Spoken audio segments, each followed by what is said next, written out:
My name is Claire Donovan. I'm 31 years old and a staff sergeant in the United States Army. I'm standing in the hallway of the Hargrove County Courthouse in eastern Tennessee, and my dress uniform feels out of place under these flickering fluorescent lights. My aunt is 6 feet away, leaning into her lawyer's ear. She glances at me, and the look on her face isn't anger. It's amusement. Like I've shown up to a dinner party wearing a costume. My uncle doesn't bother looking at me at all. They're here to take Nana's house. The one she built her entire life around. The one she left to me in her will, in her own handwriting, in front of 2 witnesses and a notary. They're calling it abandonment. I just spent 11 months in Afghanistan. My left hand still shakes sometimes from the concussive blast that ruptured my eardrum outside of Kandahar in March. My aunt whispers something and her lawyer nods, and they both smile like this is already over. They think they brought me here to be humiliated. They don't know that I came here to introduce myself. The Cracker Barrel off Highway 40 was the first real meal I ate on American soil. I'd been dreaming about it for 3 months: biscuits with sawmill gravy, scrambled eggs cooked soft, black coffee so thick it could stand on its own. I sat in a corner booth with my duffel bag shoved under the table and let myself breathe for the first time in almost a year. The restaurant smelled like wood smoke and maple syrup and something fried, and I thought, this is what safe smells like. My neighbor, Mrs. Patterson, had picked my dog up from the kennel the day before I landed. Biscuit, a 3-year-old beagle mix I'd rescued the summer before my deployment, had been with her the whole time I was gone. Mrs. Patterson sent me pictures every 2 weeks without fail. Biscuit on the couch, Biscuit in the yard, Biscuit wearing a Santa hat at Christmas. I had those pictures saved in a folder I opened more times than I'll ever admit. I was halfway through my second cup of coffee when my phone buzzed. The email was from a firm called Whitmore and Associates out of Knoxville. The subject line read, "Notice of contested probate estate of Ruth Ann Donovan." I read it 3 times. Then I set the phone face down on the table and stared at the wall for a long moment. Nana had passed 4 months earlier, in October. While I was still deployed, I'd gotten emergency family leave paperwork started. But by the time the approval came through, she was already gone. I stood in a communications tent outside the wire and cried into a satellite phone while my team sergeant, Master Sergeant Fowler, kept everyone else out. I couldn't go home for the funeral. The Army had given me as much as it could, and it still wasn't enough. Now my aunt and uncle were contesting her will. The document stated clearly that the property, a 2-acre plot in Caldwell County with a white farmhouse and a small barn, was left entirely to me. But the filing claimed I had abandoned my responsibilities as heir, that I had shown complete indifference to the property and to the family, that my prolonged absences demonstrated I had no genuine attachment to the land. I picked the phone back up and called my cousin Derek. He answered on the second ring, his voice the same easy, rolling drawl it had always been. "Hey Claire Bear, long time." I told him what the email said. I asked him if he knew about it. There was a pause on his end that lasted just a beat too long. "Yeah," he said. "I heard something about it. Look, it's not personal. My mom and dad, they've been struggling. The property taxes on that land, the upkeep, somebody's got to deal with it, and you're never here. It just makes more sense for them to have it." I asked him if he'd said any of this to my father. He laughed, a short, uncomfortable sound. "Your dad agrees with them, Claire. You know how he feels about all of this." I didn't say anything for a moment. Outside the restaurant window, a family was loading into a minivan, a little girl carrying a stuffed animal by one ear. "Goodbye, Derek," I said. And I ended the call. His betrayal was quieter than I expected. There was no real shock in it, just a slow, confirming weight that settled into my chest and stayed there. I'd always been on the outside edge of my own family, and I had always known it. Derek's easy indifference was just the clearest version of a truth I'd been carrying my whole life. My father grew up in that farmhouse with Nana and my grandfather. When they both passed, the land went to him first, and he'd had no interest in it. He lived 40 minutes away in Knoxville with my Aunt Linda and her husband, Dale, who had slowly become more family to him than I ever was. He'd handed the farm's deed to Nana to manage and moved on with his life.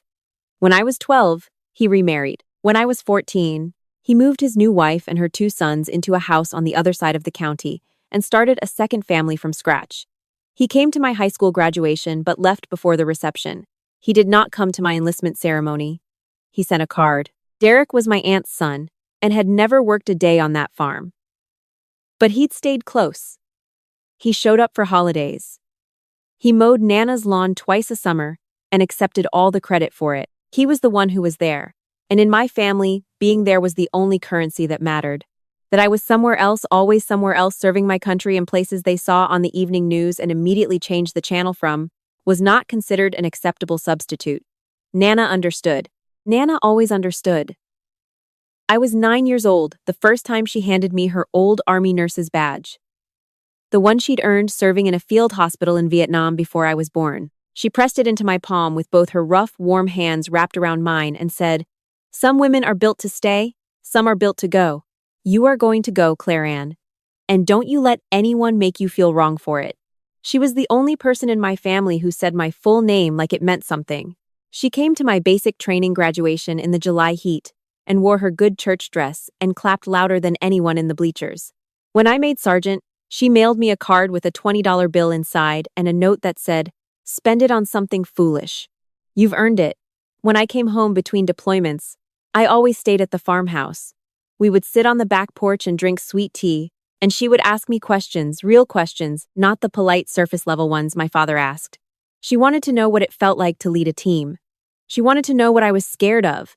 She wanted to know who I was becoming. She told me once, about 6 months before she got sick, that she had already decided to leave me the property. She said it matter-of-factly, the same way she talked about the weather or the price of groceries. "That house is for someone who loves it," she said. "You are the only one in this family who has ever loved anything the way you love your service.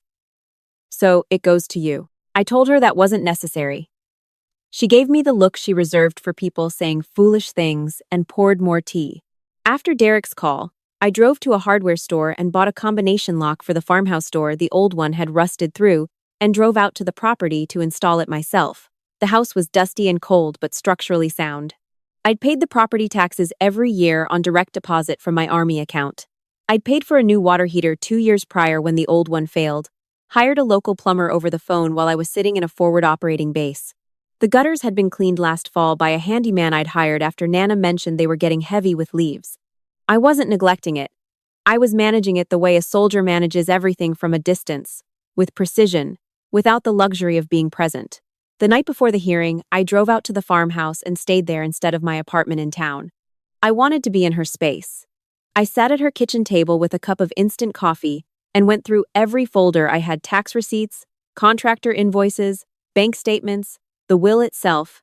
I organized everything into a single binder, tabbed and dated. I was methodical about it the way the Army had taught me to be. Methodical about everything that mattered. Biscuit had come home with me by then. He lay under my feet while I worked, his warm weight pressing against my ankles. He'd been confused when I first picked him up from Mrs. Patterson's, circling me, sniffing, trying to reconcile my smell with my absence. But by the second evening, he'd reclaimed his spot on the couch and looked at me like I'd never left. I was still at the table at 10 o'clock when my phone lit up with a message from Sergeant First Class Torres, my team's medic and the person who dragged me behind a burned-out truck when the blast hit in March. She'd been back stateside for 6 weeks. "Heard about the family stuff. You doing okay, Donovan?" I stared at the message for a long moment before typing back. "Hearing tomorrow. Should be fine." Her reply came fast. "You're going in uniform, right?" I hadn't decided yet. I told her that. 3 dots. Then, "Claire, you put on that uniform. Don't you dare walk in there as anything less than what you are." 2 minutes later, a second message came in. Then, a third. Then a whole chain of them, one after another, from people I hadn't spoken to since I rotated home. Corporal Reyes, Specialist Okafor, Lieutenant Marsh. All short, all direct. "Thinking of you. You've got this. Give 'em hell, Sergeant." They were coming in from bases in Germany, from a FOB in Djibouti, from a National Guard armory in Georgia. Word travels fast in a unit when someone needs backup. The last message was from Master Sergeant Fowler, who had kept everyone out of that communications tent in October when I was falling apart. It said only, "You are not what they say you are. Suit up." I sat there at Nana's kitchen table with Biscuit's head in my lap and read every single one. And for the first time since I'd landed on American soil, I cried not from grief or exhaustion, but from the particular overwhelming feeling of being seen by people who had seen you at your worst and kept showing up anyway. My blood family had not called when Nana died. Not my father, not my aunt, not Derek. My unit had held the door open for me to fall apart and then put me back together when I was ready. The contrast sat in my chest like a stone and like a light at the same time. The next morning, I pressed my uniform. I stood at the closet for a long time first. On one side, the civilian clothes I kept for leave, dark jeans, a plain blouse, a blazer I'd bought for a job interview that never happened. On the other side, my Army service uniform in its dry cleaning bag, the brass buttons polished, the ribbons straight, the combat medic badge above the left pocket, the soldier's medal on the far left, the Army Commendation Medal with the small V device for valor. I thought about what it would mean to walk in as just Claire. Wearing civilian clothes, I would be their version of Claire, the one who ran off, the one who was never there, the daughter and niece and cousin who had chosen to be absent. That was their story, and if I dressed for it, I would be agreeing to play a role in their production. But I wasn't their Claire. I hadn't been for a long time. I reached into the garment bag and took out the uniform. I dressed carefully, methodically, the way I did before any formal inspection. I tied my boots. I checked every ribbon twice. I looked at myself in the bathroom mirror for a moment, not out of vanity, but out of a need to confirm what was standing there. This is who I am. This is what 12 years of service looks like. This is what you dismissed. The hearing was at 9 in the morning. I arrived 20 minutes early and sat in my truck in the parking lot until I was ready. Then I got out, walked in, and found my aunt and uncle in the hallway by the water fountain. My aunt looked at my uniform the way people look at something they don't understand but feel instinctively threatened by. She tilted her chin up slightly. Her lawyer, a trim man in a gray suit who smelled expensive, whispered something in her ear. She nodded. My uncle met my eyes for just a second. He looked away first. The courtroom was small and wood-paneled, the kind that smells permanently of old coffee and oak polish. The gallery held about 20 people neighbors, a few local reporters, someone from the veterans of foreign wars who I didn't recognize.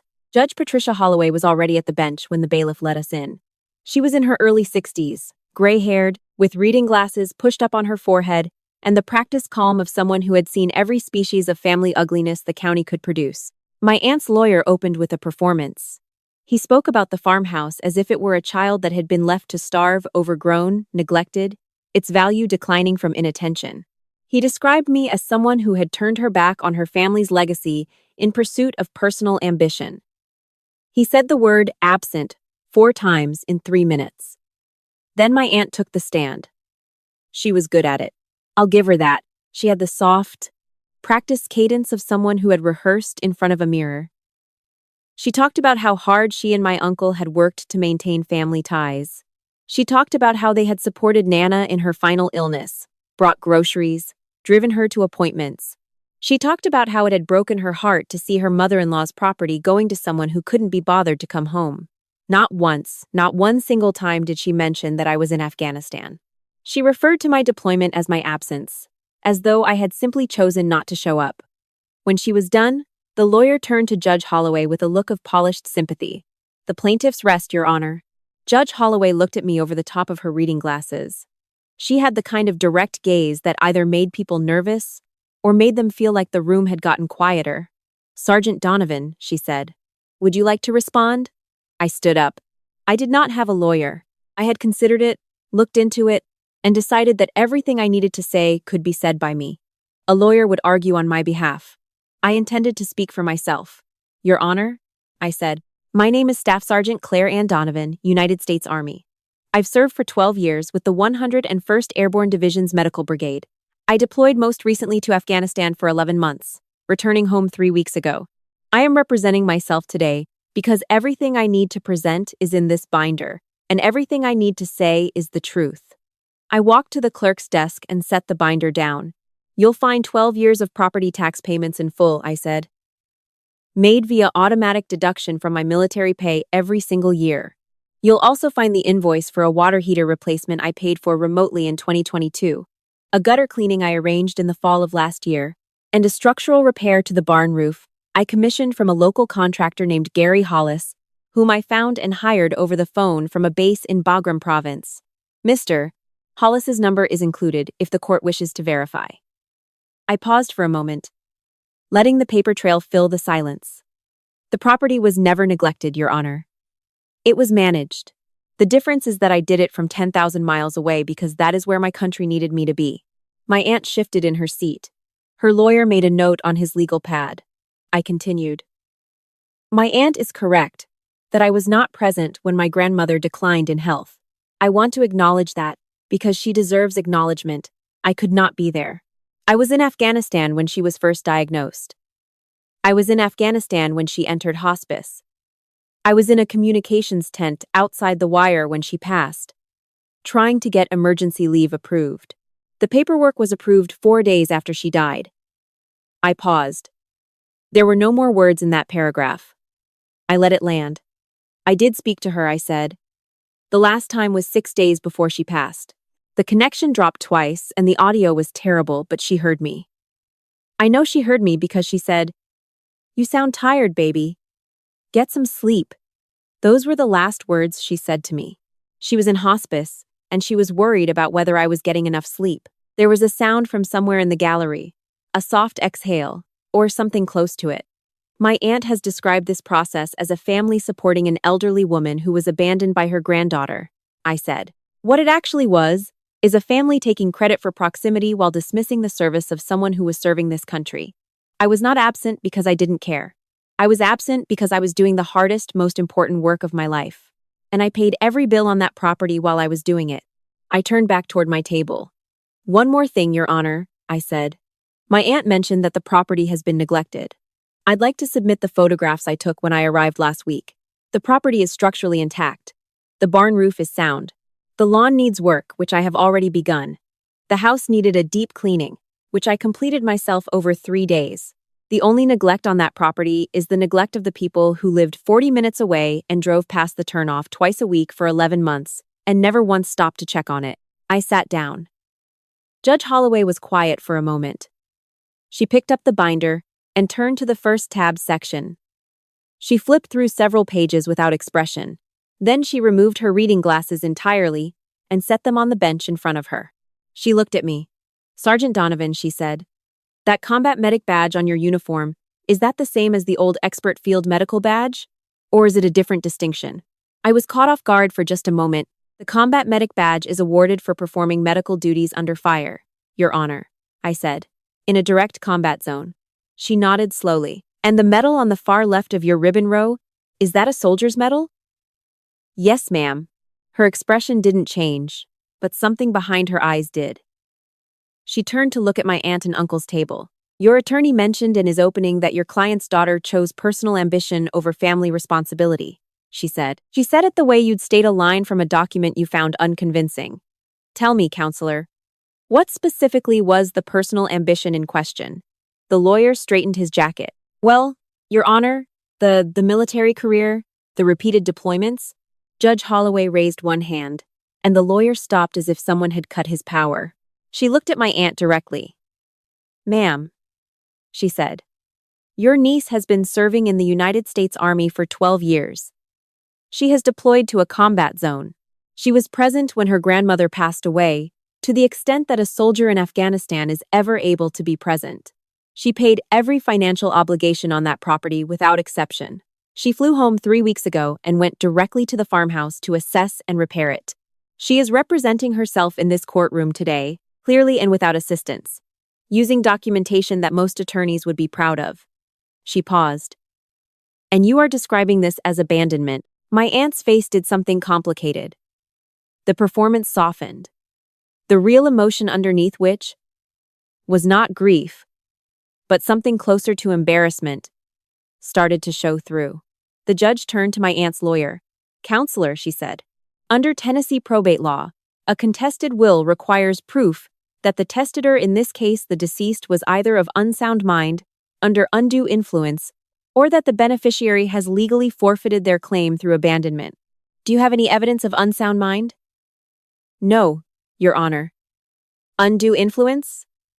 No, Your Honor. Legal abandonment? which under statute requires demonstrated intent to relinquish all rights and responsibilities. The lawyer was quiet for a moment. He looked at the binder on the clerk's desk. He looked at his legal pad. Your Honor, the prolonged physical absence is not abandonment when accompanied by continued financial maintenance, Judge Holloway said flatly. The law is clear. She reached for her gavel. The petition contesting the will of Ruth Ann Donovan is hereby dismissed. The property at 414 Callaway Creek Road remains with the designated heir as written. She brought the gavel down once, clean and final, and the sound echoed off the wood paneling like something being settled permanently. She looked at me one more time before standing to leave. She didn't say anything else. She didn't need to. The look was enough, the kind of look that means, I see exactly what happened here, and the record will reflect it correctly. I watched my aunt and uncle from across the aisle. My uncle had his hands flat on the table and was staring at the surface of it. My aunt was looking at the floor. Their lawyer was already gathering papers with the quiet efficiency of someone who knew the bill would still need to be paid. I had won, the gavel had come down, and the verdict was clear, and 12 years of lies had been publicly, permanently corrected. I felt none of the things I expected to feel. I walked out of the courthouse into the September sunlight and stood on the steps and breathed. A win is a win. I knew that.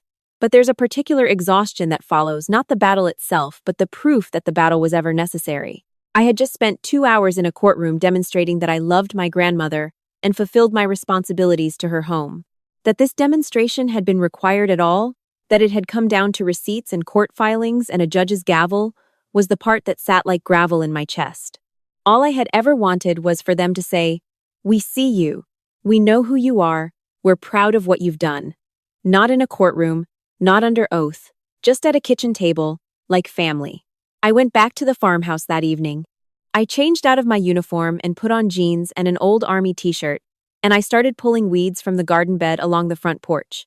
It was physical work, the kind that quiets the mind, just soil and roots and the resistance of something stubborn giving way.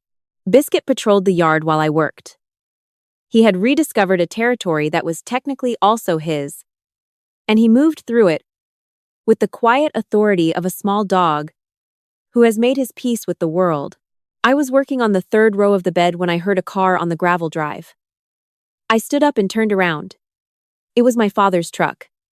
He sat in the cab for a moment before getting out. He was wearing his old flannel work shirt, the one he'd had since I was a teenager. He walked across the yard slowly and stopped about 10 feet from where I was standing. For a long time, neither of us said anything.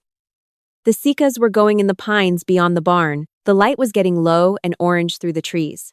"I heard how it went," he said finally. "In court." I nodded.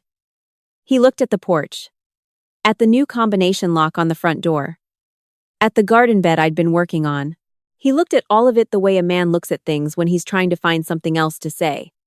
"I got a call last spring," he said, "from a reporter, about something that happened over there, in Afghanistan." He stopped. He shifted his weight. He was not a man who had ever been comfortable with emotion or with words, and it showed in every inch of how he stood there. "They sent me a link to an article. About you." I waited. He cleared his throat. 11 soldiers. They said you stayed with 11 soldiers after an IED went off, under fire. For 40 minutes. I kept my face still. "It wasn't exactly like that," I said. He looked up at me. "The article said it was like that." I hadn't read the article. I knew it existed. There had been a piece in a military journal, and something had apparently gotten picked up by a wire service. I hadn't sought it out. I didn't particularly want to read other people's descriptions of the worst 40 minutes of my professional life. I kept my hands in the soil, I said. "That's what medics do. That's the whole job." He nodded once, twice, like he was testing the weight of something. Then he reached into the front pocket of his flannel shirt and pulled out something small and set it on the porch railing between us. I looked at it. It was Nana's old nurse's badge, the one she had pressed into my palm when I was 9 years old, the one she'd earned in a field hospital in Vietnam before I was born. The brass was dark with age, and the enamel had worn off one corner. "She gave this to me to hold after she wrote the will," he said. "She said to give it to you when I thought you needed it more than I did." He looked at me then. really looked at me, for the first time in what felt like years. His eyes were tired and older than I remembered. And in them, I saw something I had spent my whole life looking for and stopped expecting. Acknowledgement. Not pride that was too clean a word for what was in his face, but recognition. The harder, slower thing. The admission that he had been looking the wrong direction for a long time. He reached back into his pocket and pulled out a folded piece of paper. She left this with it, he said. He set it on the railing beside the badge and then stepped back. It wasn't a quick movement. He stepped back the way you step back from something you've just set down carefully, not wanting to knock it over. I'll get out of your way, he said. His voice was low. You've got work to do. He turned and walked back to his truck. I watched him go. After his taillights disappeared around the bend in the drive, I sat on the porch steps, and Biscuit came and planted himself against my side. I picked up the folded piece of paper and opened it. It was a note in Nana's handwriting, in the big looping cursive she'd had her whole life. It said, "To the girl who was built to go, going was never the problem. Coming back is the whole point. I'll be waiting at the gate, baby. Take your time." I sat on that porch for a long time. I did not go back to my apartment in town that night, or the next night, or the one after that. I was already home. In the weeks that followed, I worked on the farmhouse the way I worked on everything, steadily, methodically, one problem at a time. I repainted the kitchen. I replaced 2 boards on the back porch that had gone soft. I built a proper dog door for Biscuit out of cedar planks from the hardware store, which he investigated suspiciously for 3 days before accepting. My father came out on a Saturday with his toolbox and no explanation. We replaced the fence posts along the east side of the property and didn't talk much, which was fine. It was a language we both spoke.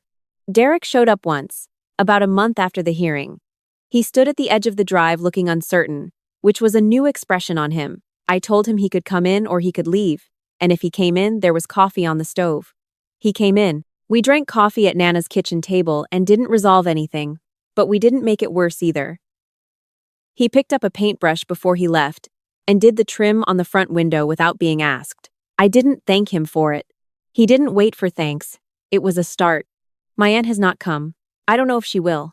I'm not holding that door open, but I'm not locking it either. Some things take longer. Some things don't come at all. I've made my peace with not knowing which this is. On Veterans Day, I was asked to speak at the high school 20 minutes down the road. I wore my uniform and stood at a podium in a gymnasium that smelled like floor wax and adolescent anxiety. And I talked to a room full of teenagers about what it means to serve. I didn't make it dramatic. I talked about early mornings and physical exhaustion and the particular kind of focus that comes when the stakes are very real. I talked about the people I'd served beside and what it meant to be trusted with someone's life. And at the end, I said something I hadn't planned to say. I said that the hardest part of service was never the deployment. The hardest part was coming home and finding that the world had kept moving without you and figuring out how to fit back into it. A girl in the front row raised her hand and asked if I ever felt like I didn't belong anywhere. I told her I had felt exactly that for most of my life. And then I told her that belonging isn't something you find. It's something you build. It's the people who pick up the phone, who show up on a cold Saturday with a toolbox, who send you a dumb, grainy video from a tent overseas when you need it most. It's slower than we want it to be. It asks more of us than seems fair. But it's real. And real is worth more than easy. She nodded. She looked like she was filing it away somewhere. After the talk, I drove back to the farmhouse in the dark. Biscuit was waiting at the door. I fed him and changed out of my uniform and made myself a cup of coffee and went out to the back porch with Nana's note in my pocket, the way I'd been carrying it every day since my father left it on the railing. I looked out at the yard, at the new fence posts pale and sharp against the old weathered ones, at the barn roof solid and even in the moonlight, at the pines standing quiet at the edge of the property like they had always been there and always would be. I thought about Nana saying, "You are going to go, Claire Ann. Some women are built to go." She was right, but she was also right about the other half of it. Going was never the problem. Coming back is the whole point. I was back. And I knew, maybe for the first time, exactly where I was standing.